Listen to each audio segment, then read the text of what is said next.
Good evening, everybody. So in a minute, I'm going to expose the Eucharist. So I got a number of requests like, who am I and what do I do? So let me tell you a little bit, because I don't really want to do it in front of the exposed Blessed Sacrament, because even Jesus would be bored, okay? I'm in Chalco, Mexico. So here's what happens. Here's the quick Reader's Digest version. I'll tell you what the sisters do, because Father Al, this is what they do in every country. We're in 7 countries. We take care of 18,000 kids. It's very simple. The sisters go to a locale in Mexico. There's 9 states in Mexico. They'll call a parish, hey, St. Clement of Rome, 2 Sisters of Mary. It's always a poor area. We're coming to your location, and we're looking for children, middle school, 11 to 12, that would like to come to the school. 5 years, 11 months, totally free. It's a boarding school. They go home 2 times for 2 weeks. I'll explain that. And we'll go there, and there'll be 20, 30, 50, 100, 200 girls and boys. We give them a basic aptitude test. They have to be able to read and write basic. And then the sisters will interview them. They write down their background. Do you have a father? No. How many brothers and sisters? What are their names? How old are they? And then we ask them, why do you want to study? Why do you want to go to our school? Because we're making a big commitment, because every child we take, we have to get them through the program. And there's many reasons why kids struggle with that. And so the children will take the test. The sisters will interview the girls and the boys. Like I said on Sunday, we look at the boys' hands. If the boys' hands are dirty, we accept them, because their dads are farmers and they probably never studied. Okay, basically in some of the countries it's primary school, which is basically middle school, high school. By the time they graduate our school, they're ready for college. If they have the aptitude, most of them go out and work for a year or 2. They got to remind them, they got to cut their teeth in working and get back, because then they're really striving harder to graduate. Most of our girls and boys that graduate our program and go on to college are the very first members of the family to go to college. Father Al was always about saving souls. When all of that stuff went away in the 60s and 70s, Father Al said, our role is to save the souls of the children. We give them food to give them the Eucharist. We give them water to teach them of the mercy of Jesus Christ. Everything was always going back to the sacramental encounter. So we take 1 child from every family. Mexico is a gigantic country. They will come to our school the first day of school. This year in Mexico, we accepted 962 new students. What does that look like? Bus after bus after bus comes in with their parents. The girls have their little pixie haircut.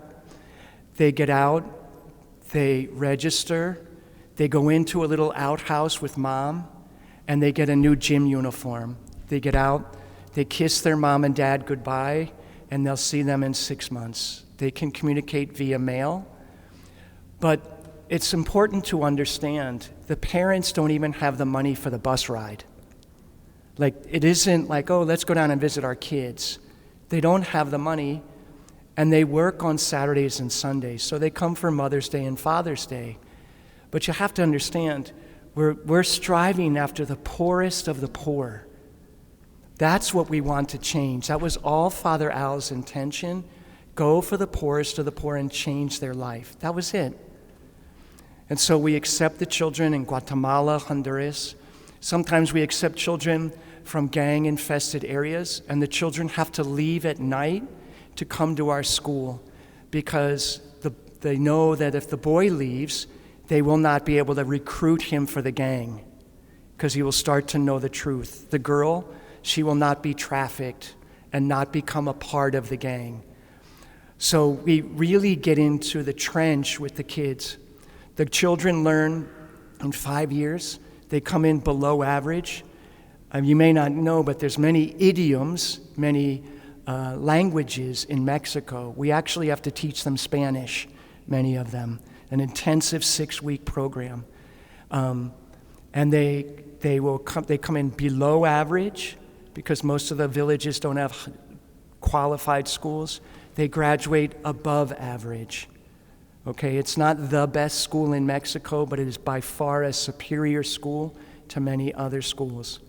They have a vocation, which means vocational training. For example, plumbing and electrical for the boys in Honduras. The girls are learning how to type and other tools that they can go out and get jobs. Okay, the girls live in groups of 30 or 40 with a mother-sister. So we have 4 buildings in Mexico. You go up the middle of the building. On one floor, there'll be 2 families, and there's 30, 40 girls, and a mother-sister is in charge of that side. That mother-sister knows the girls. She spends the whole year with them, and then they go on to the next year. She gets another mother-sister. And then those mother-sisters teach the girls coast to coast. Many of the girls go through their changes. We teach them, some of them, how to bathe.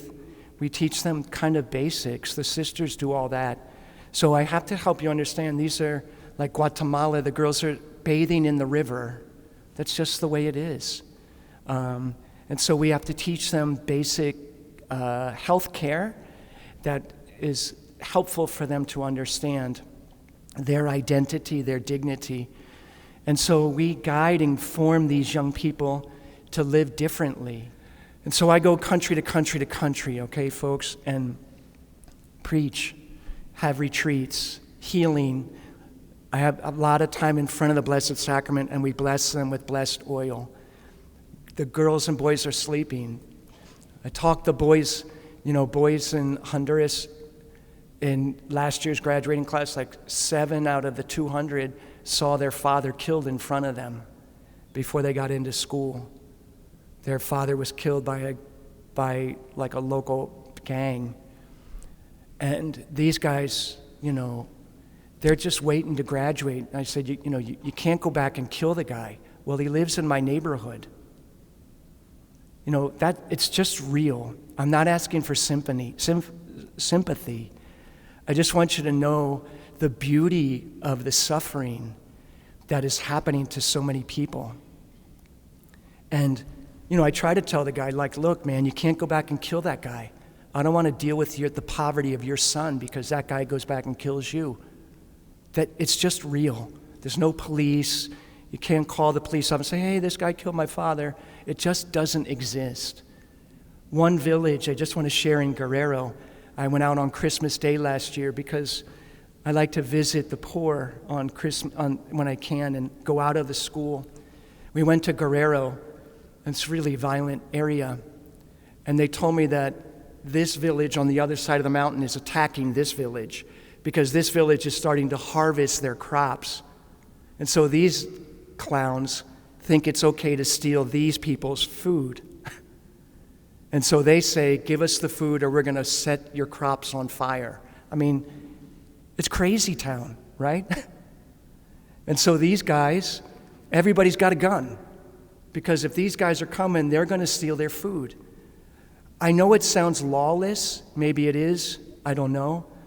But if I'm going to work 5 months farming that piece of land and this all I got to feed my kids and you're going to come steal my food, bring it on. Not everything is just violence and death in poor countries. It is sometimes, but I just want you to know, in the poor countries, you just don't go down to the store and go shopping. The little tiendas about the size of my confessional. That's their little stores. Say, oh yeah, that's what it is. And so just so you know, there's so many really rough things, I'll never forget the girl, and her mom was sick, and she walked to church, right? It makes me so stinking angry. Anyway, so she goes to church, right? 2 hours this little girl walks because we told her, when you go home for Christmas, go to Mass. So this little one, her dad is handicapped, her mother's sick, her brother doesn't want to go to church. So she goes to church, right? And you know what happens? 2 boys attack her on the way home. Like, sometimes I want to punch Jesus in the nose. Like, I have a huge mountain of faith, but sometimes I get really angry. And I won't talk much longer because we have to put the Eucharist. And then, so these guys get her. So anyway, she goes home. She doesn't tell anybody. Her mom is still sick. She goes back to the store. The same boys get her the second time. And I mean, ugly. And she came back and she couldn't sleep. And finally she coughed it up to the mother sister, and she brought it. They came to me. And this little girl was like a frightened kitty cat. And little by little she began to open, right? But, she felt so dirty. That's what we work with. It's not sympathy. It's just so beautiful that the church is doing that. You guys are 100, 200 people. I don't know what you are. Nobody's ever heard of this. And I'm just grateful you're here to know. So I'm going to expose the Eucharist now, but let's do this joyfully, right? There's no sadness. It has to be for the glory of God, okay? And so I'll expose the Eucharist. I'll give a meditation for 4 hours like last night. And then we'll send you home. Is that okay? So, Jesus, we come with your permission.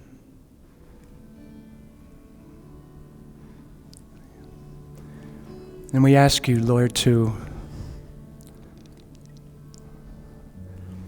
pour out your grace upon this time of prayer. You are the Son of God. You are the King of Kings. You are the healer of the suffering, the abused, the traumatized.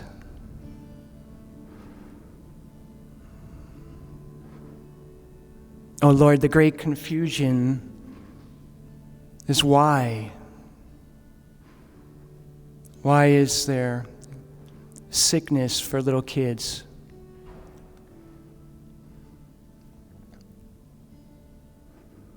Why is there illnesses that affect their ability to live joyfully and freely?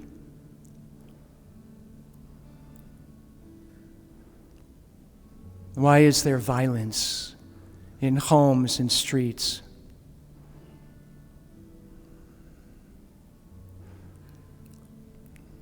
Lord, why do the poor suffer so much?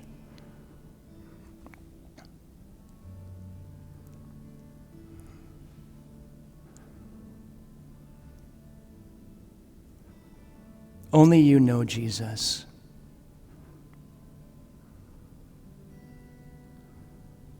But everyone has something to offer. Everybody has some form of poverty to surrender.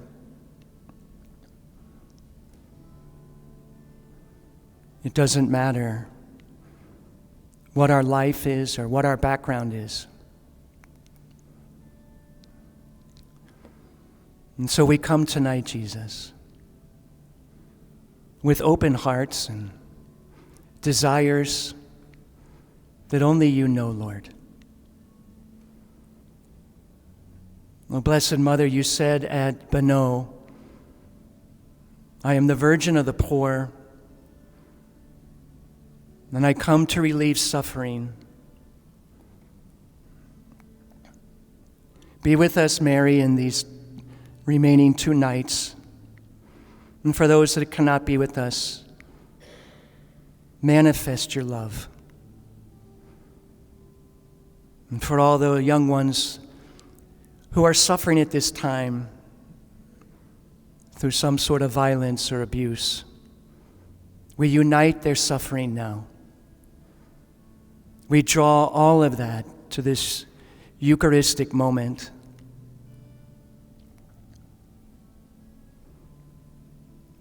Holy Spirit, be with us and fill this parish with joy and hope. Fill this diocese with grace. And let them be missionaries of love to bring the love of Christ to others. Hail Mary, full of grace, the Lord is with thee. Blessed art thou among women, and blessed is the fruit of thy womb, Jesus. Holy Mary, Mother of God, pray for us sinners, now at the hour of our death. Our Lady, Virgin of the Poor, Saint Joseph, Father Al. Please be seated, folks. So with your permission, Lord, tonight I want to talk, last night I talked about baptism and your identity as a beloved son or daughter of God. Who am I? Who am I? Believe me, the foundation for building something beautiful with a loved one in your life is having the foundation, who am I? I talked last night, I said, I am not a priest, or a married man or a married woman. The foundation stone to build anything is, I'm a beloved child of God. Last night I said it's a passive voice. I am being loved. I am being loved. Have you done anything to be beloved by God? No. You haven't earned his love. You haven't earned it. You never will earn it. So let's correct that. 100,000 rosaries isn't going to earn God's love. I pray so that I open. So take this image with you. Every time I pray, I open to be loved. Okay? Amen? So this is me not praying. This is me with my cranky pants on. My mom always said I had cranky pants. I forgive you, Mom. And every time you pray, this is you. That's it. That's all you're doing. When you're praying, you're opening. And the more you pray, the more that you allow the love in. The love is already coming, but I'm boxing him out. I'm boxing him out because I'm afraid, I doubt. Tonight I really want to go deep into the Eucharistic love. Remember last night I talked about that image of Catherine Doherty, the Christmas card. Joseph is leading a donkey, and on top of the donkey is a tabernacle. And that's image of Mary, a tabernacle, and at the presence of Christ. And I tried to draw to you that because of your baptismal identity, you have this tabernacle within you. Let's understand. From the moment of your baptism, you've never been alone. You never committed a sin alone. No matter how many times you think you committed a sin, you just didn't commit it alone. Why is this important? Remember how I speak to the young people. But Father, why did this happen to me? I was all alone. Time out. No, you weren't. But nobody was there when I got hurt. Time out. That's not true. Why did it happen? You say, well, people have sin, people have very serious problems, but you never suffered alone. All of us can draw to a time in our lives where all of a sudden we doubted. I talked last night a little bit about, and it's not a condemnation of my father, but he had a struggle with booze. He's an alcoholic. And I'm grateful for it. I really am. Because it made me so sympathetic to people with addictions. I wish I didn't have that experience, but it is what it is. In everybody's life, there's a poverty that has to be converted to something of grace. Every one of you has something of struggle, of pain, of shame, and it has to be converted to in a moment where from that place you become a missionary. From that place, you recognize the profound reality of your poverty. Remember, the title of this mission is Blessed Are the Poor. And so from that place of poverty, which is a lack, God seeks to fill that presence. So imagine I'm a child and I've got a boulder-sized pain in my chest. It's just like a big tumor. And with the grace of God, I cough it up. I've got this gigantic boulder space of emptiness. And God is packing this gigantic snowball of grace. And if I just open through prayer, He puts it right in the hole. Sorry for the young person analogy, but most of you look like teenagers. But my point is that so many of us look at our wounds as an excuse to doubt God.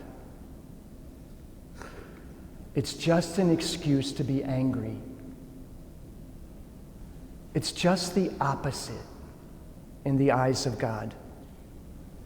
The bigger the wound, the bigger the gift of grace. Then the mission goes forth.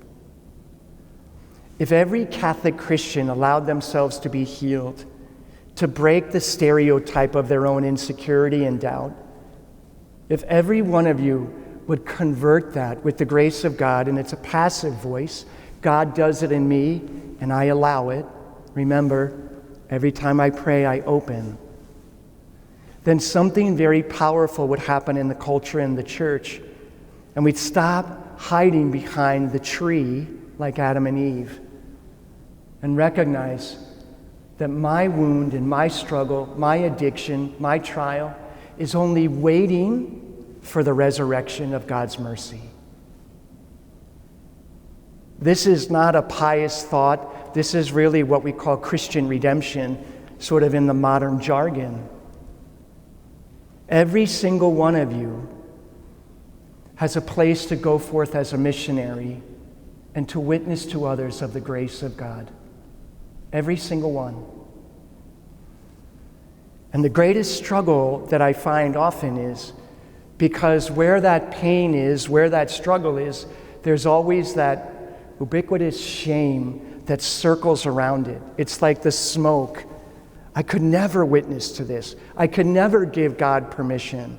I would never surrender that. But our church is full of people that had boulder-sized wounds in their chest. And you know what they did? They brought it to Jesus Christ and said, give me that boulder. I got grace for you. Give me that pain. I got mercy for you. Give me that suffering, that addiction. Look at them. Mary Magdalene, Charles de Foucault, the missionary that worked in the desert, the woman at the well, St. Peter. Our church is full of these saints that were great sinners. You know the story. Every saint has a past, and every sinner has a past, and every saint has a future. It's very simple. But I want you to recognize that the thing that will fill you the most is not something, it's someone. It's got to be Jesus Christ.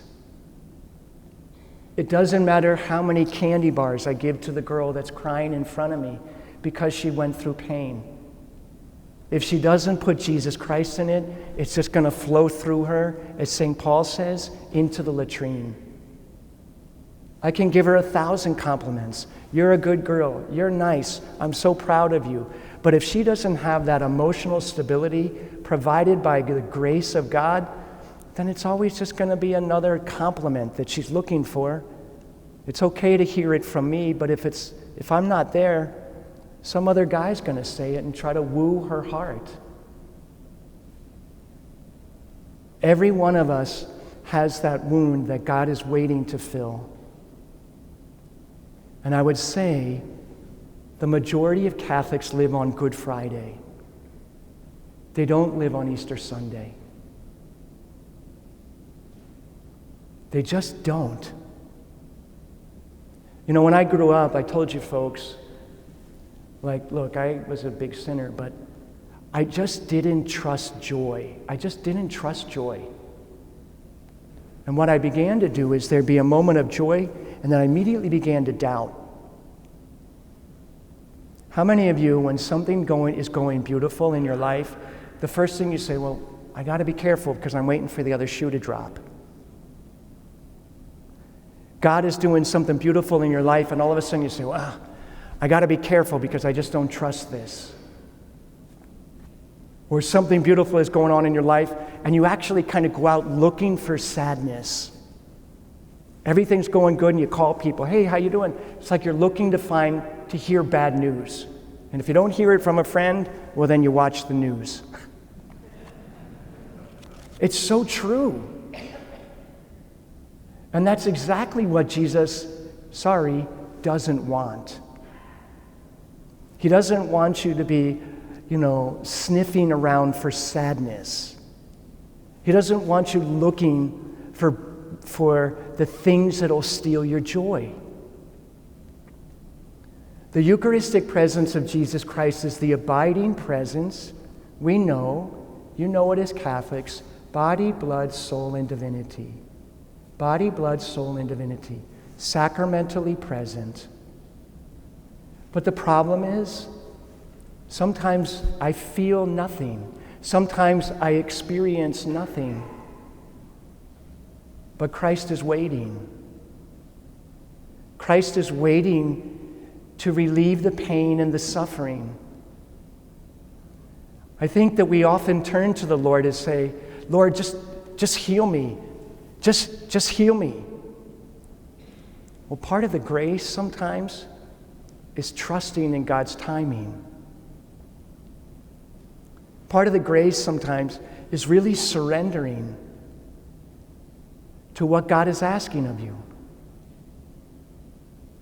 Part of the grace sometimes is turning over your suffering to help redeem the world. The problem with poverty is not poverty. The problem with poverty is that we don't give it over to Christ. We can solve the problem of poverty in the world by food and water. But we cannot solve the problem of poverty spiritually, or spiritual poverty, unless we receive Christ. Unless we give people the living water. The hamburger doesn't heal spiritual poverty. And many of us may seek something material to solve what Jesus can heal. Why is it so difficult to trust him?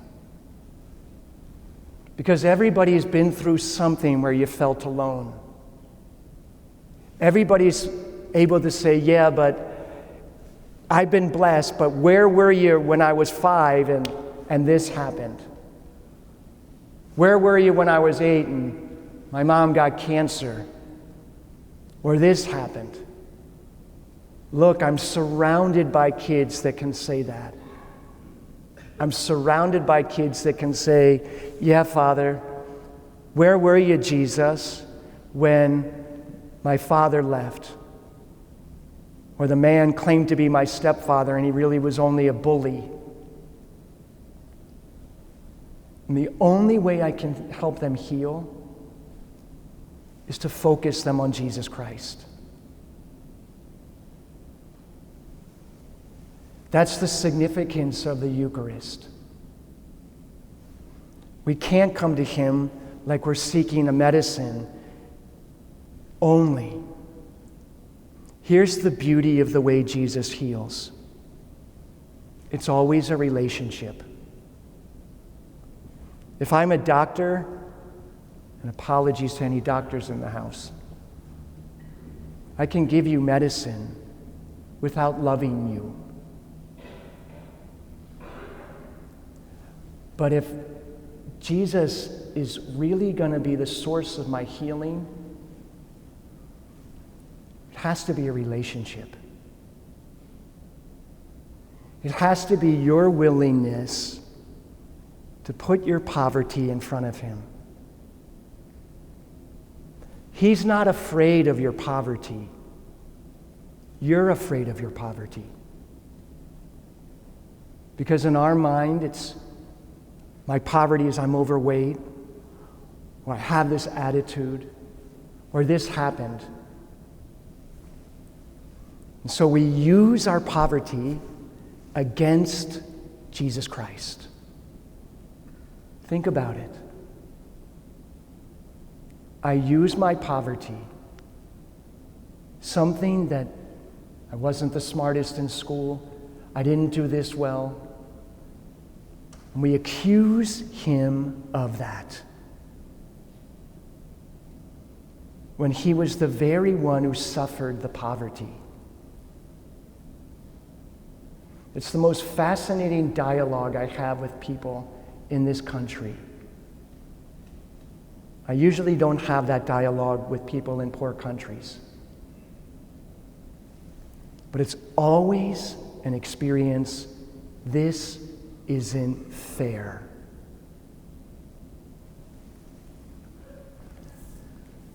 Why is it so hard, folks, to trust in what Jesus is asking of you? Why is it so difficult to accept his presence? I think it's because his presence goes into my absence. So the bigger absence I have in my heart, the bigger, the bolder that's left, is the more profound presence as he comes in. And that means you have to surrender. It means you have to trust. It means you have to turn over your will to the Lord and say, I trust. I don't like this, but I trust.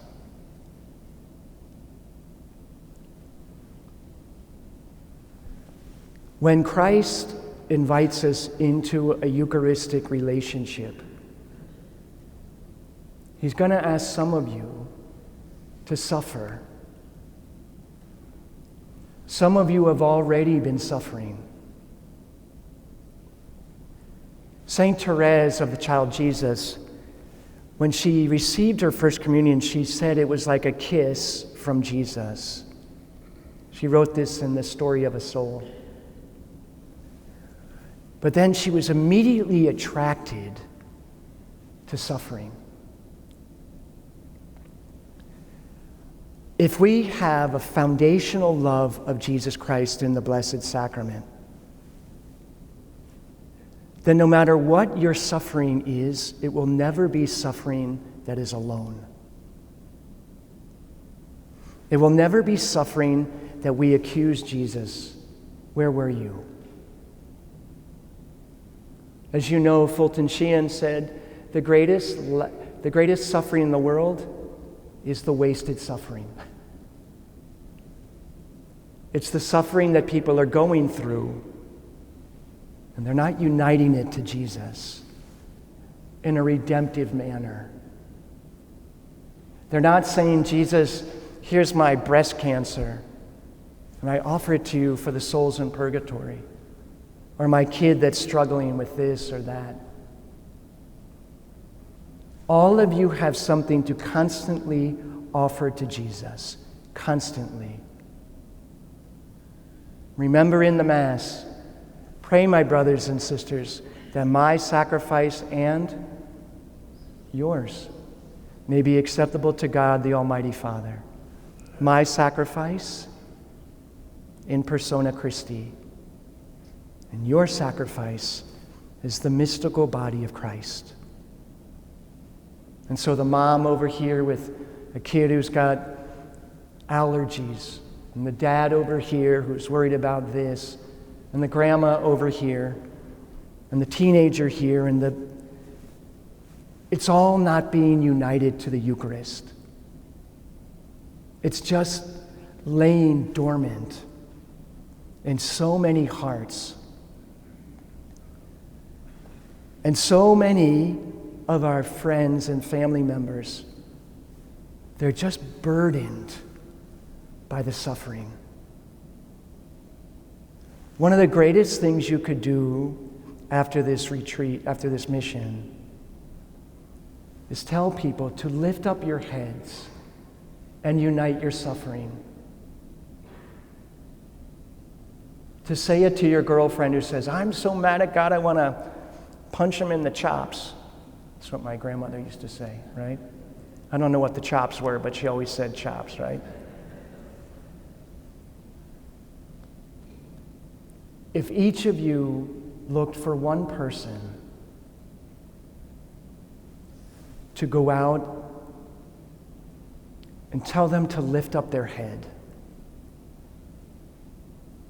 and to unite their suffering to Christ. Tell them, because really, I love that you're here, but I love the ones that aren't here, because that was me. I love the ones that are not here at the mission. I'm always going to love the ones that are hard-headed. But you know them, and they have an excuse or a reason to be angry at God. Tell them you were never alone in your suffering. When you were baptized, like it or not, Jesus was within you. And no matter what you went through, you didn't go through it alone. I felt alone. I didn't ask you if you felt alone. I'm telling you, you weren't alone. If you say it, having prayed and fasted before that conversation, okay? Are you with me? Amen? If you pray and fast before you talk to them, they will hear you for the very first time. I promise you. And if they don't, Monsignor will give you $5. Are you here, Monsignor? Oh, too bad. Okay, well, let's just assume we agree. But, so let's say I'm talking to this buddy of mine. I want to be missionary with you. Say, yeah, I know your kid's got a drinking problem, or your daughter's got cancer. And you know that, and you're praying, you fast, and you call your buddy and you say, hey, let's talk. And you tie it all together to unite them, to tell them they're not alone, that the power of Jesus Christ loves them. And then you say, do you know what redemptive suffering is? Again, I'm talking about blessed are the poor. It's when you take the suffering that you're going through and you unite it to Jesus Christ on the cross. What does that mean? Well, he's got 5 wounds. Imagine you're taking that wound and you're putting it in one of the wounds. His heart, his hands, his side. Which wound do you want to pick? The right hand. Then you take that suffering in your heart and you put it in the right hand. And you will see a transformation in them. And you tell them constantly, you must unite that pain to Jesus on the cross. You must connect to his Eucharistic love. Poverty's not my worry. Poverty's not. I hate it. Like, the poor don't like being poor.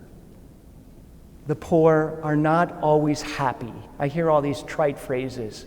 They're so happy. No, they're not. They're just not.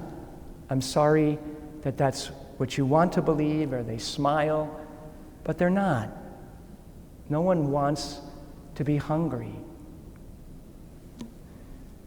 But one of the things that I'm telling the girls and the sisters and the boys that I serve, man, you've got so much pain, you can make Jesus happy. Really? Yeah. Because you have a big boulder full of pain in your heart. Let's give it to Jesus. And I'll tell them during the meeting or confession, look at Jesus. Where do you want to give the pain? And these little ones will start crying, even the boys. And say, I want to put it by his heart. Okay. So put it all in your hands. And I say, now put it in his heart. It's not just simply an emotion or a psychological experience. It's a very profound moment of Jesus Christ. Every one of you has something to put into the wound of Jesus. Every one of you has something that you can allow him to receive. It's hard to surrender to the Lord. But more than anything, I need your poverty. I need your poverty. Hear me, St. Louis.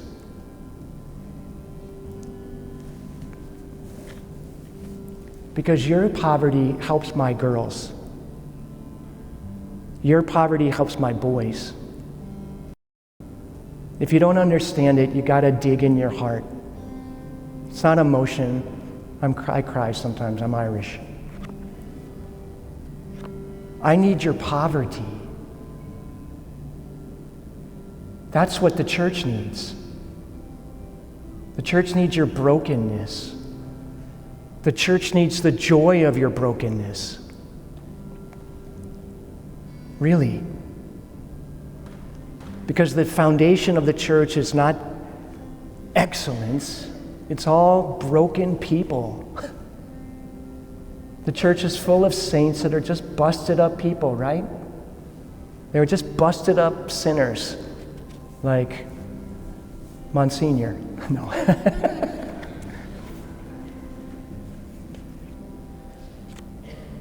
That's what we need. And so I'm asking you tonight for your poverty. And it's so easy, but it's so hard. Because it means you got to open. It means you got to put some oil on your arms, Tin Man, and open your arms like the Wizard of Oz.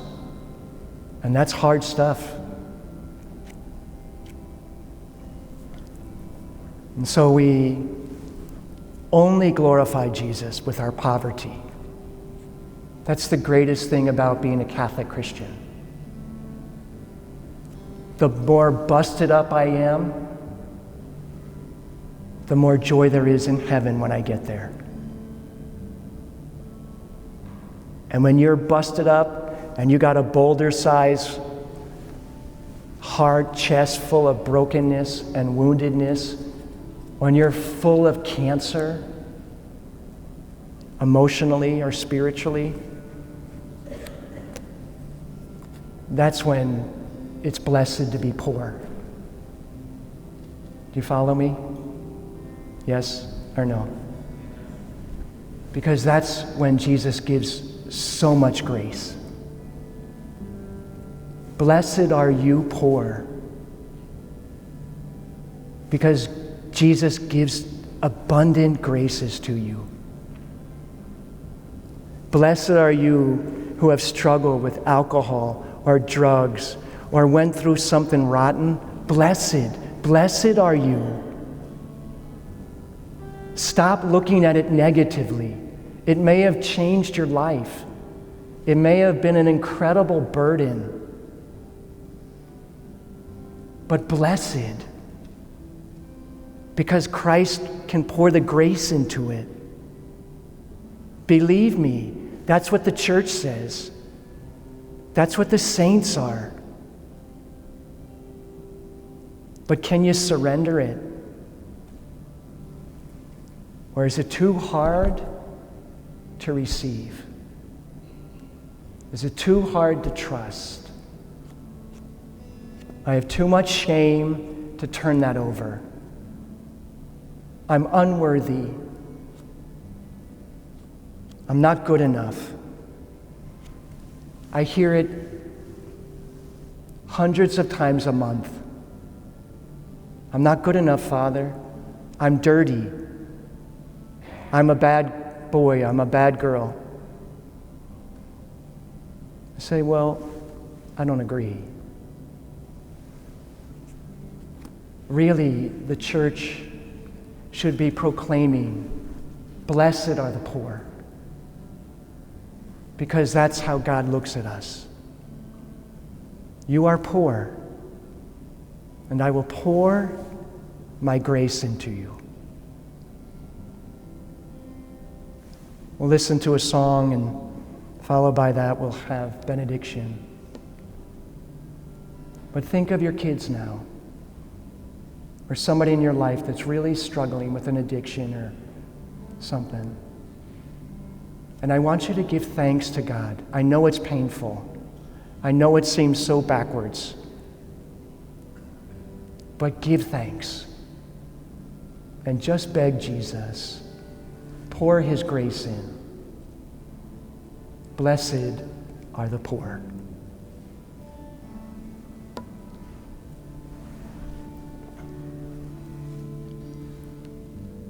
Tonight, as we close the talk, we'll have benediction. Imagine giving to the Lord. What wound do you want to fill? His hand, his left, his right, his heart. Gather all of those things from your spouse, maybe your brothers and sisters,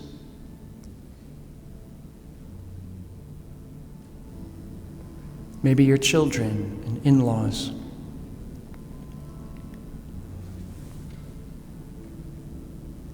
Maybe you have grandkids.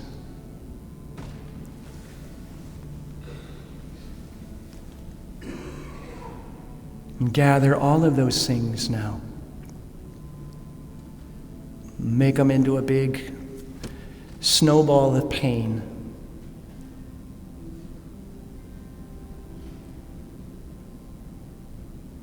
And imagine Jesus saying, come, give me that poverty. Give me that pain.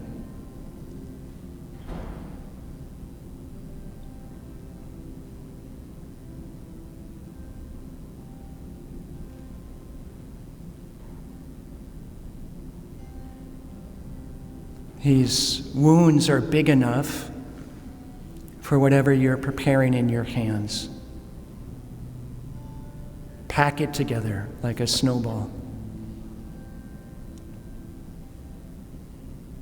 And imagine putting that in Jesus on Calvary. Maybe you're a little girl or a teenage boy.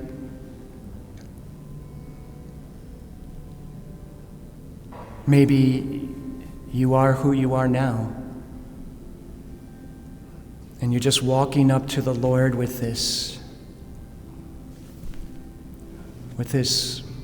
pain, this poverty. And he just looks at you and says, "Blessed are you poor. Blessed are you poor." And he says, Come put the wound, come put this pain in my wound.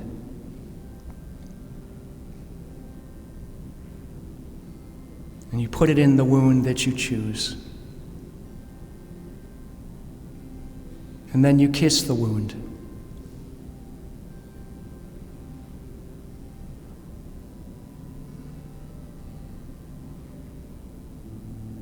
And all of a sudden, the pain just is absorbed into the wound.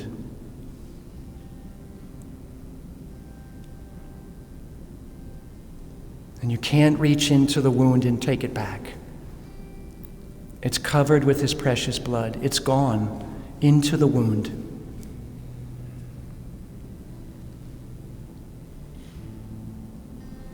And you feel somewhat naked, empty. And he says, "Put my presence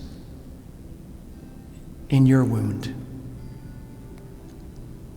I want to put my presence in your wound."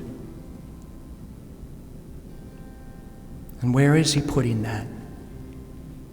In your eyes, your ears, your stomach, in your heart. Remember, the bigger the wound, the more grace. And he says to you, "Blessed are you poor. Blessed are you poor."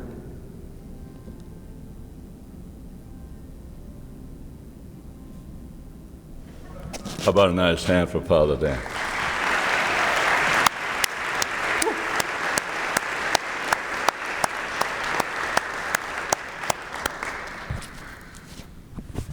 What a night. Thank you very much. Hope to see you tomorrow night.